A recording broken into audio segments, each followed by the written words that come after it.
નમસ્કાર મિત્રો, નવા વિડીયોમાં તમારું સ્વાગત છે। આજે આપણે વાત કરીશું જે આપણે કોંગ્રેસ ઘાસ કહીએ છીએ। અમારે અહીંયા કોંગ્રેસ ઘાસ કહે છે અને અમુક જગ્યાએ ગાજર ઘાસ કહે અને કડવું ઘાસ જે ખડ આવે છે, તો એનાથી આપણે ઉપયોગ કરીને નાઇટ્રોજન કઈ રીતના બનાવવો, તો એનો આ વિડીયો છે। જે એ ઝીણું ઝીણું જે ઘાસ હોય જે નાનું, એનાથી કઈ રીતના નાઇટ્રોજન બનાવવો જે જમીનમાં આપણે આપી શકીએ, તો એના માટેનો વિડીયો છે। તો આખો વિડીયો જુઓ। તો મિત્રો, આને કઈ રીતના બનાવવાની માહિતી, તો જે આ ઘાસ છે કોંગ્રેસ ઘાસ ને ગાજર ઘાસ જે નામ હોય, એને તમારે 15 થી 20 કિલો લેવાનું અને 500 લીટર પાણી। અમારે જે ડીકમ્પોઝર છે એટલે એમાં જ બનાવીએ છીએ। જો ડીકમ્પોઝર ના હોય તો પાણી અને ગોળ આ બે વસ્તુ નાખી અને બનાવો।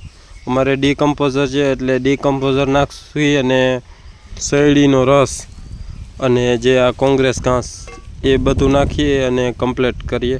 તો કઈ રીતના બનાવવું, તો સૌથી પહેલાં જે આ ઘાસ છે, જો 19 કિલોની આસપાસ જેવું છે, એટલે 19 કિલો જે આ ઘાસ છે, તો 19 કિલો ઘાસની અંદર જે અમારે ડીકમ્પોઝર છે, જો આ જોઈ શકો 7 થી 8 લીટર જે આ જૂનું બનાવેલું જ હતું, જે આ મેરવણ એ નાખી દેવાનું।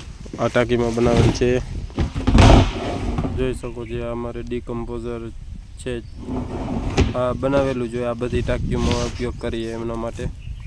એટલે આ જે ડીકમ્પોઝર છે એ અને જે આ ઘાસ, આ ડીકમ્પોઝર છે જે બેક્ટેરિયા સડાવવાનું કામ કરે છે, અને આ કોંગ્રેસ ઘાસ છે ને આ રસ છે શેરડીનો। એટલે સૌથી પહેલાં જે આ ટાંકી કોરી છે તો એની અંદર રસ નાખી દેશું, અને પછી ડીકમ્પોઝર, અને પછી જે આ કોંગ્રેસ ઘાસ છે। તો રસ ના હોય તો રસની જગ્યાએ તમે ગોળ નાખી શકો, 4 કિલા જેવો, 3-4 કિલા જેવો। જેમ ગોળ વધારે હશે એમ સડવાની કામગીરી વધારે થશે। આ બનાવવામાં કંઈ બીજું લાંબુ છે જ નહીં મિત્રો। આની અંદર કોંગ્રેસ ઘાસ અને ગોળ અને પાણી આ 3 મિક્સ કરી અને રાખી દેવાનું।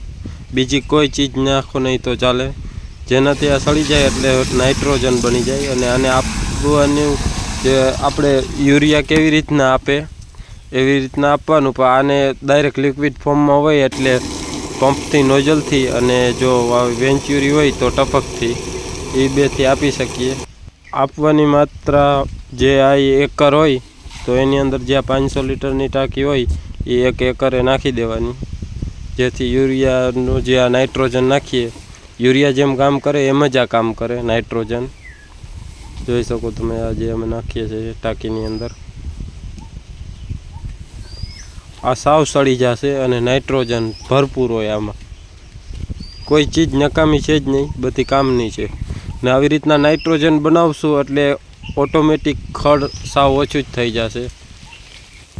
જે આપણે યુરિયા નાખીએ એની જગ્યાએ આ જ કામ કરે છે જોરદાર નાઇટ્રોજન, જે પાણીમાં આપણે આપીએ છીએ। અને યુરિયા ડાયરેક્ટ ઉપર છાંટવાનું, એમાં અડધું ભાગનું તો ઉડી જતું હોય, બાષ્પીભવન થઈ જાય।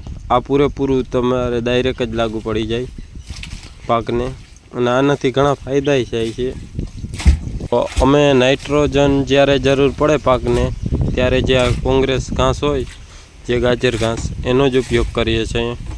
તો આનાથી સારું રિઝલ્ટ મળે છે નાઇટ્રોજનમાં।